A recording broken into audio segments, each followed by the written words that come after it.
नमस्कार दोस्तों, स्वागत है एक बार फिर से आप सबका आपके अपने चैनल साइंस क्लासेस में। और आज हम लेके आए हैं हमारा जो क्लास 10th का केमिस्ट्री चल रहा है उसका नेक्स्ट पार्ट मीन्स कि चैप्टर 1 हमारा ख़त्म हो चुका है और हम चैप्टर 2 स्टार्ट करने वाले हैं। और आपका चैप्टर 2 है एसिड, बेसेस एंड साल्ट। तो एसिड, बेसेस एंड साल्ट आज हम स्टार्ट करने वाले हैं। जिन लोगों ने फर्स्ट चैप्टर नहीं देखा है तो उनसे रिक्वेस्ट है कि वो फर्स्ट चैप्टर के सारे वीडियोस को देख लेंगे और उसका एक नोट्स प्रिपेयर कर लेंगे। प्लेलिस्ट में वो दिया हुआ है, ठीक है। तो चलिए स्टार्ट करते हैं हम लोग अपना second chapter acid, bases and salt. तो चलिए शुरू करते हैं हम अपना chapter acids, bases and salts. और एसिड्स, बेसेस, साल्ट के बारे में पढ़ने के लिए आप पहले जूनियर क्लास में जब थे तो वहाँ पे आपने कुछ पढ़ा होगा कि acids are the substance which are sour in taste and bases are the substance which are bitter in taste. ये आपने पढ़ा होगा। और आपने ये भी देखा होगा कि लिटमस पेपर से ये कैसे कलर चेंज करते हैं, लिटमस पेपर का ये बिहेवियर कैसे शो करते हैं। तो दोस्तों यहाँ पे हम लोग एसिड, बेस, साल्ट को डिटेल्स में पढ़ेंगे। ये भी पढ़ेंगे कि एसिड्स जो है वो कैसे प्रॉपर्टीज शो करता है, केमिकल प्रॉपर्टीज। बेसिस की केमिकल प्रॉपर्टीज क्या होती है, साल्ट्स क्या होते हैं, साल्ट्स कितने टाइप्स के हैं या फिर कैसे साल्ट्स का फॉर्मेशन होता है, ये सारी चीज़ें इस चैप्टर में दी हुई है। तो इन एसिड्स, बेस एंड साल्ट्स को समझने के लिए सबसे पहले आपको चलना पड़ेगा एक टर्म की तरफ, मतलब जो मेन चीज़ है वो आपको समझनी होगी और वो चीज़ है इंडिकेटर। यानी कि जब तक हम इंडिकेटर नहीं समझेंगे तब तक हम एसिड्स, बेस एंड साल्ट्स में डिफ्रेंशिएट नहीं कर पाएंगे। आपको पता है कि 118 से ज़्यादा एलिमेंट्स हैं और इन्हीं एलिमेंट्स के मिलने से डिफरेंट टाइप्स ऑफ कंपाउंड्स का फॉर्मेशन होता है। अलग अलग टाइप के कंपाउंड्स बनते हैं। अब उन्हीं कंपाउंड्स में से कौन सा एसिडिक है, कौन सा बेसिक है, कौन सा साल्ट है, इस बात का डिटर्मिनेशन करने के लिए हमें इंडिकेटर्स चाहिए होते हैं। तो इंडिकेटर्स बेसिकली क्या है, इंडिकेटर्स को ऐसे हम डिफाइन कर सकते हैं कि indicators are those substance which help us to detect that whether the given substance is acidic, basic or salt in nature। Means कि either it is acidic और basic ये डिटरमाइंड हो जाता है, या फिर इंडिकेटर्स की सहायता से हम ये भी चेक कर लेते हैं कि कोई सब्सटेंस जो है वो मतलब साल्ट है या नहीं। तो ये सारी चीज़ों को इंडिकेट करने के लिए हम लोग इंडिकेटर्स का यूज़ करते हैं। फिर आपने देखा कि इंडिकेटर्स वैसे सब्सटेंस है जिनकी सहायता से हम एसिड या बेस की जांच कर सकते हैं कि कोई सब्सटेंस जो है वो एसिडिक है या बेसिक है, ठीक है। अब इंडिकेटर्स जो मेनली यूज़ किए जा रहे हैं, वैसे इंडिकेटर्स दो टाइप के होते हैं। पहला जो इंडिकेटर्स का टाइप्स है वो है नेचुरल इंडिकेटर और दूसरा जो है वो है मैन मेड या आर्टिफिशियल इंडिकेटर है। ये मैन मेड। तो नेचुरल इंडिकेटर्स वो होंगे जो कि डायरेक्टली नेचर से ऑब्टेंड हो रहे हैं और उनका हम सीधे यूज़ करते हैं। जैसे बहुत सारे टर्मरिक हो गया आपका, ठीक है, और आपका ये क्लोव है या आपका ओनियन है। तो ये सब चीज़ें जो है वो नेचुरल इंडिकेटर्स में जो डायरेक्टली नेचर से ऑब्टेंड हो रही है। मैनमेड इंडिकेटर्स में वैसे हैं जो कि ह्यूमंस के थ्रू बनाए हुए हैं। हालांकि बहुत सारी चीज़ें नेचुरल मटेरियल से ही बनाई हुई हैं लेकिन ह्यूमंस के थ्रू बनाई हुई है, इसलिए they are said to be the manmade indicators which help us to detect the compounds whether they are acidic और बेसिक। तो मेनली जो तीन इंडिकेटर्स का यूज जनरली केमिस्ट्री में काफ़ी ज़्यादा होता है, लेबोरेटरीज में या अदर प्लेसेस पे जहाँ सबसे ज़्यादा यूज़ होते हैं, वो तीन इंडिकेटर्स जो है वो ये तीन हैं। पहला जो है वो है मिथाइल ऑरेंज,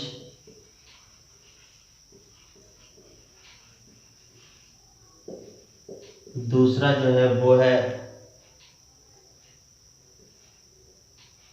फिनोप्थेलिन,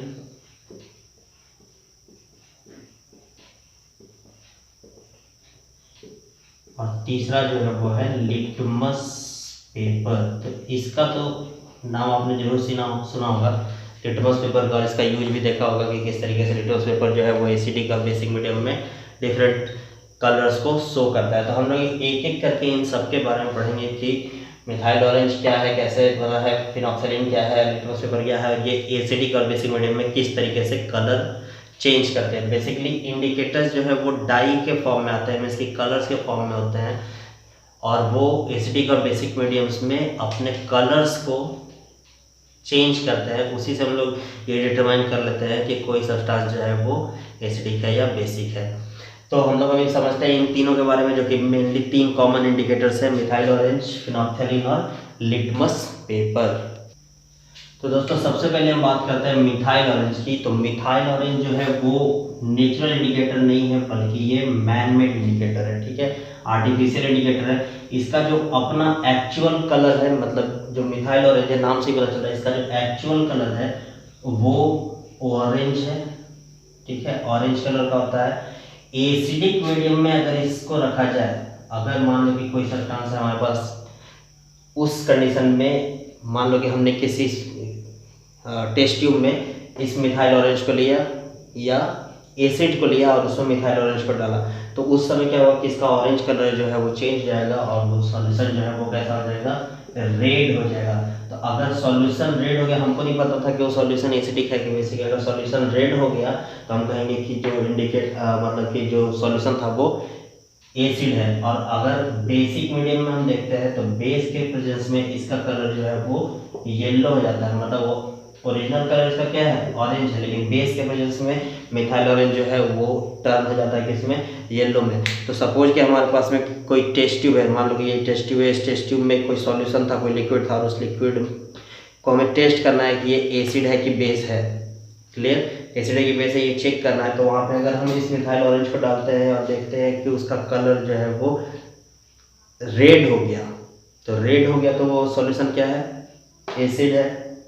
और अगर उसका कलर जो है वो ऑरेंज से ऑरेंज से येलो हो गया तो वो सब्सटेंस क्या है, बेस है, ठीक है। बारे में बात हुई। अब हम लोग बात करते हैं फिनोल्फ्थेलिन के बारे में। फिनोल्फ्थेलिन जो है उसका ओरिजिनल कलर जो है वो कलरलेस है, मीन्स कि ये फिनोल्फ्थेलिन का अपना कोई कलर जो है वो नहीं होता है। ये भी कैसा इंडिकेटर है, ये भी मैनमेड इंडिकेटर है, इसका भी खुद का कोई कलर नहीं होता है। लेकिन हम देखेंगे कि एसिडिक सॉल्यूशन में और बेसिक सॉल्यूशन में फिनोल्फ्थेलिन जो है वो किस तरीके से कलर चेंज करता है। फिनोल्फ्थेलिन एसिड के प्रेजेंस में जो ये है वो कलरलेस ही रह जाता है, मतलब इसका कोई कलर चेंज नहीं होता है। जबकि बेस के प्रेजेंस में फिनोल्फ्थेलिन जो है वो पिंक कलर का हो जाता है, मतलब इसका जो कलर है वो पिंक हो जाएगा कलरलेस से। तो ये हुआ फिनोल्फ्थेलिन का कलर चेंज बिहेवियर। अब हम लोग ये समझेंगे कि लिटमस पेपर क्या है।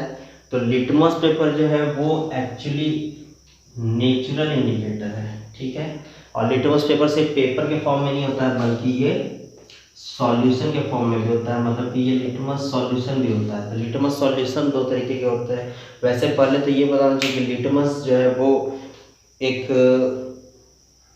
क्या बोलते हैं, थैलोफाइटा ग्रुप के प्लांट का, थैलोफाइटा ग्रुप से बिलोंग करता है। लीचेन उस प्लांट से बनाया हुआ ये है। और इसका जो ओरिजिनल खुद का कलर होता है वो होता है पर्पल, ठीक है, पर्पल कलर का ये लिटमस होता है खुद। लेकिन इस पर्पल कलर से एसिड और बेस को इंडिकेट करने के लिए 2 अलग अलग तरीके के पेपर या सॉल्यूशन बनाए जाते हैं।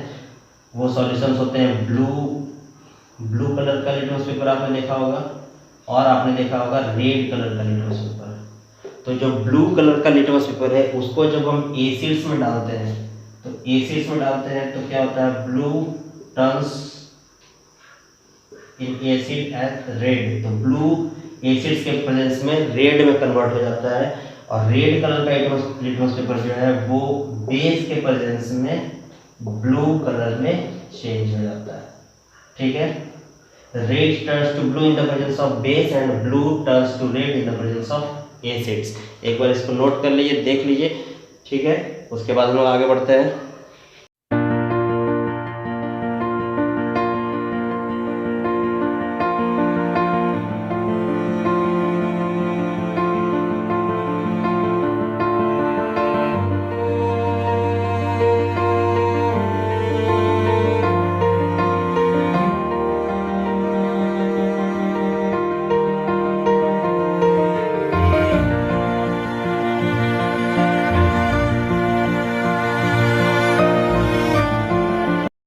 एक और कॉमन इंडिकेटर जो आपके हाउस होल्ड में पाया जाता है, आप घर में उसको यूज़ कर सकते हैं चेक करने के लिए, वो है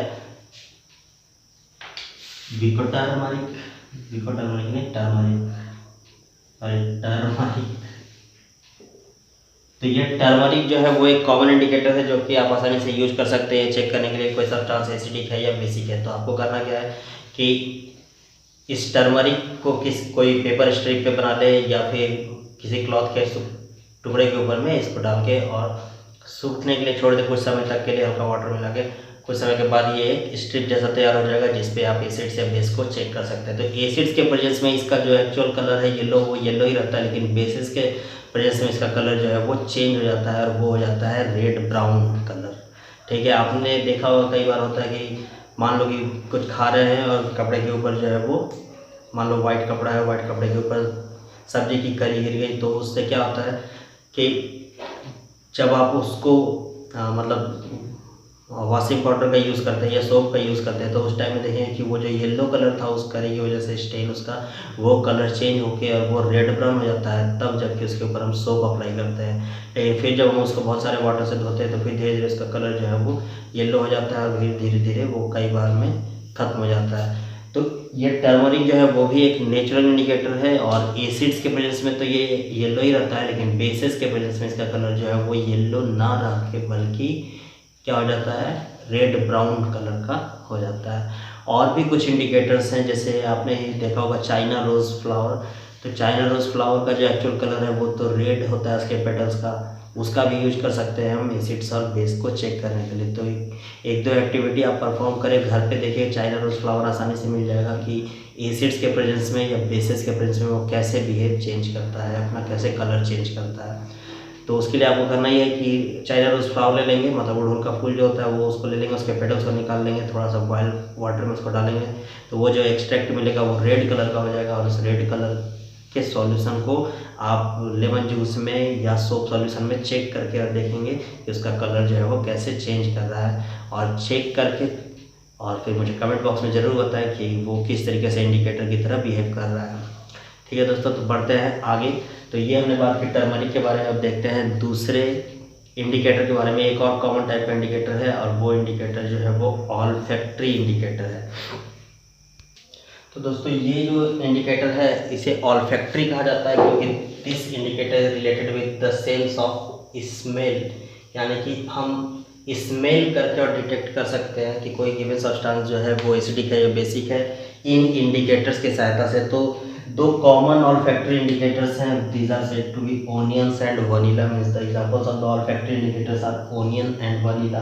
तो ओनियन और वनीला दोनों का अपना एक कैरेक्टरिस्टिक्स स्मेल होता है। जैसे आपने कभी फील किया होगा कि प्याज की एक कैरेक्टरिस्टिक्स स्मेल होती है, तो एसिड्स और बेस के प्रेजेंस में ये कैसे बिहेव सब करते हैं। तो ओनियन का जो कैरेक्टरिस्टिक्स स्मेल है वो अगर हम एसिड्स पे टेस्ट करें, मान लो कि इसको टेस्ट करने के लिए आप क्या कर सकते हैं कि कोई एक कपड़े का टुकड़ा लें और उसमें प्याज को काट के हल्का पानी डाल के और उसको रात भर के लिए छोड़ दें। उसके बाद उस कपड़े में एक स्मेल आ जाएगी और वो ओनियन की स्मेल होगी। तो अगर उसके ऊपर हम एसिड्स को चेक करें तो एसिड्स के डालने के बाद भी अगर स्मेल आ रही है, मतलब कि कोई सॉल्यूशन लेके हम डाल के उस कपड़े के ऊपर देखते हैं उसके बाद भी अगर उसका स्मेल आ रहा है तो हम कह सकते हैं कि वो एसिडिक है। और अगर स्मेल नहीं आ रही है तो वो बेस हो जाएगा, क्योंकि बेसेस की प्रॉपर्टी होती है कि वो ओनियन के स्मेल को डिस्ट्रॉय कर देते हैं।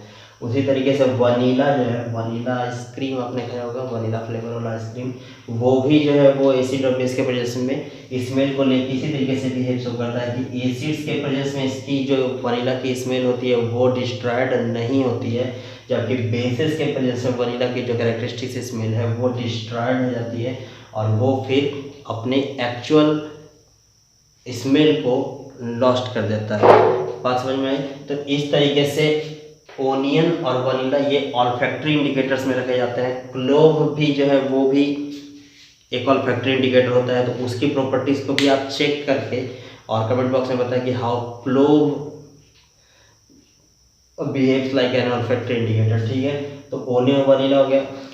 तो इस तरीके से हमने देखा कि इंडिकेटर्स वो सब्सटेंस हैं जो कि एसिड्स बेसिस को आइडेंटिफाई करने में हमारी हेल्प करते हैं। तो आज के लिए बस इतना ही और मिलते हैं कल हम लोग नेक्स्ट पार्ट में इसी चैप्टर के, जिसमें हम लोग पढ़ेंगे एसिड्स क्या हैं और एसिड्स की सारी प्रॉपर्टीज़। फिजिकल और केमिकल प्रॉपर्टीज़ की कैसे एसिड्स बिहेव करते हैं अलग अलग मीडियम्स में। ठीक है दोस्तों, तो तब तक के लिए goodbye, till then take care, bye bye.